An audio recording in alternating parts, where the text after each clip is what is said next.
উনি সরাসরি উনি এটা না না না না একটু আমি কিন্তু কথা বলিনি আপনার সময়, আমি আপনার কথার সময় কথা বলিনি, আপনি একটু থামেন নাকি?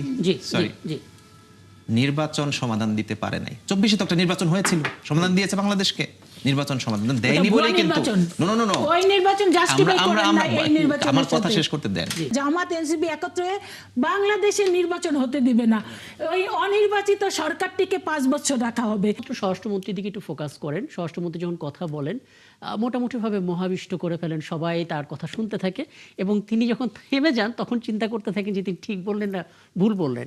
মানে এটাও আসলে বাধা হচ্ছে কিনা?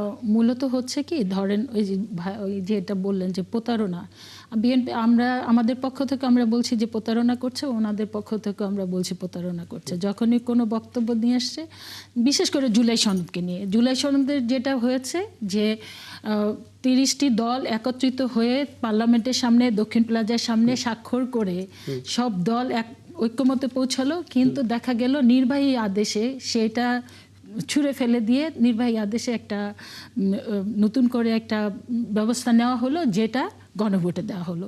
সেই সময় বিএনপি পক্ষ থেকে বলেছিল এটা একটা প্রতারণার দলিল। সেটাই কিন্তু মাননীয় স্বরাষ্ট্রমন্ত্রী পার্লামেন্টে বলেছেন। এবং পার্লামেন্টের সবচেয়ে আকর্ষণীয় বিষয় হচ্ছে কি, পার্লামেন্টে আপনার লাস্ট দিনের পূর্বে যদি যান তাহলে মনে হয়েছে বিরোধী দল খুবই দুর্বল, একমাত্র বিরোধী দলের প্রধান ছাড়া আমরা কিন্তু বিরোধী দলের ওই ধরনের তেমন কোনো ভূমিকা দেখি নাই। এনসিপির 2-1 নতুন তরুণ যারা, বরঞ্চ ওরা ভালো করছিল, ওদের 2-1, কিন্তু বিরোধী দলের অন্যান্য, জামাত ইসলাম তো একেবারেই মানে ওনার প্রধান ছাড়া আর কারো কিন্তু সেই ধরনের ভূমিকা ছিল কিংবা সেই ধরনের বক্তব্য উঠে এসে সেটা কিন্তু পাওয়া যায় না। কিন্তু লাস্টের দিন দেখা গিয়েছে যে বিরোধী দলের নেতা এবং উপনেতা এবং মানে নাহিদ ইসলাম যে সে তার 3 জনের বক্তব্য, সেটা কিন্তু এই অংশটা যদি একটু খণ্ডন করে দেন, যে যেখানে মানে বলা হলো যে আমরা যেন নির্বাচনটা ঠিকঠাক মতো হয়ে যায়, এই কারণে না না না আমি যেটা বলতে চাই যে প্রতারণার বিষয়টা নিয়ে আসছি, দেখেন এই প্রতারণা তো,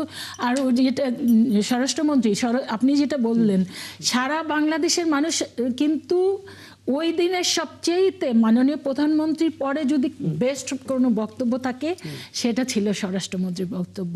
এবং স্বরাষ্ট্রমন্ত্রী দীর্ঘক্ষণ বক্তব্য, একদিকে তিনি যেমন খুবই গুরুত্বপূর্ণ ওখানে বিভিন্ন বিষয়গুলো তুলে এনেছেন, পাশাপাশি সেইগুলোকে আকর্ষণীয় করবার জন্য মাঝে মাঝে সে বেশ কিছু কৌতুকের বিষয়গুলো নিয়ে এসছেন, যে কারণে তার বক্তব্য আমি মনে করি ইতিহাসে ধরেন এই প্রজন্ম কিন্তু সত্যি কথা একটা অসাধারণ পার্লামেন্ট দেখে নাই, যেখানে সরকারি দল বিরোধী দল 2 পক্ষই অসাধারণ বক্তব্য রাখবে, ডিবেট করবে, সেটা কিন্তু দেখে নাই। কারণ ধরেন আমাদের প্রজন্ম যদি বলেন, আমরা কিন্তু দেখেছি 91, 96 এবং 2001-এর অসাধারণ, এবং 2008-এর পার্লামেন্টও আপনি যদি বলেন সেটাও কিন্তু অসাধারণ। বিরোধী দল আপনি আমাদের যারা ছিলেন, এম.কে. আনোয়ার ছিলেন, মওদুদ আহমেদ ছিলেন, সালাউদ্দিন কাদের চৌধুরী ছিলেন, যে অসাধারণ তারা পার্লামেন্টে বক্তব্য রাখতেন, সেটা তো টোটাল জাতি দেখতে পারতো, সেখান থেকে শিখতে পারতো। সেটা কিন্তু মানে দীর্ঘ বছর, এই 17 বছর দেখে নাই। সেই কারণে মাননীয় স্বরাষ্ট্রমন্ত্রী ডে 1 থেকেই তার প্রত্যেকটা বক্তব্য কিন্তু চুম্বকের মতো কিন্তু এই জাতি শুনেছে। আমি লাস্টে বলতে চাই, তিনি যেটা বলেছেন, তিনি যেই বিষয়টা আপনি আমাকে প্রশ্ন করেছেন, দেখেন এইটার বিকল্প কি ছিল? দীর্ঘ 17 বছর আমাদের একটাই মাত্র বক্তব্য ছিল, বাংলাদেশে একটি অবাধ, সুষ্ঠু, নিরপেক্ষ নির্বাচন। যেই নির্বাচনকে কেন্দ্র করে এই দেশের সবচেয়ে জনপ্রিয় নেত্রী 75-76 বছর বয়সে তাকে জেলে যেতে হলো। যেই নির্বাচনকে কেন্দ্র করে আমাদের হাজার হাজার না লক্ষ লক্ষ নেতা কর্মীকে গুম করতে হলো, খুন হতে হলো, জেলে যেতে হলো, ঘর ছাড়া হলো, বাড়ি ছাড়া হলো। এবং যেই নির্বাচনকে কেন্দ্র করে 17 বছর, এটা তো হয়েছে 36 জুলাইকে।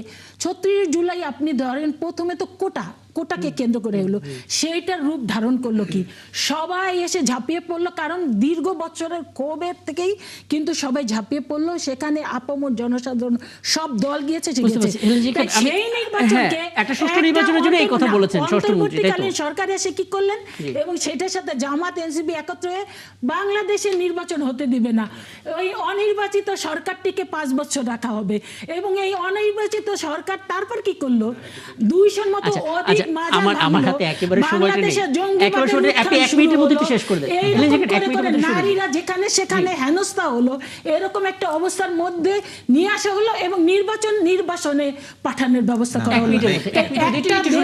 একটা দেশ আপনি মনে করেন অনির্বাচিতর হাতে আর কতকাল থাকবে, এবং যেটাকে কেন্দ্র করে বাংলাদেশের স্বাধীনতা সার্বভৌমত্ব হুমকির মুখে গেল, সেখানে বাংলাদেশের সর্ববৃহৎ দলটির ভূমিকা কি হতে পারে? যে ভূমিকা হওয়া দরকার সেই ভূমিকাটাই পালন করেছে, এবং সেই ভূমিকা পালন করবার জন্য একটা অবাধ, সুষ্ঠু, নিরপেক্ষ নির্বাচন করবার জন্য সেই সময় বিএনপি যে ভূমিকা পালন করবার দরকার সেটাই করেছিল।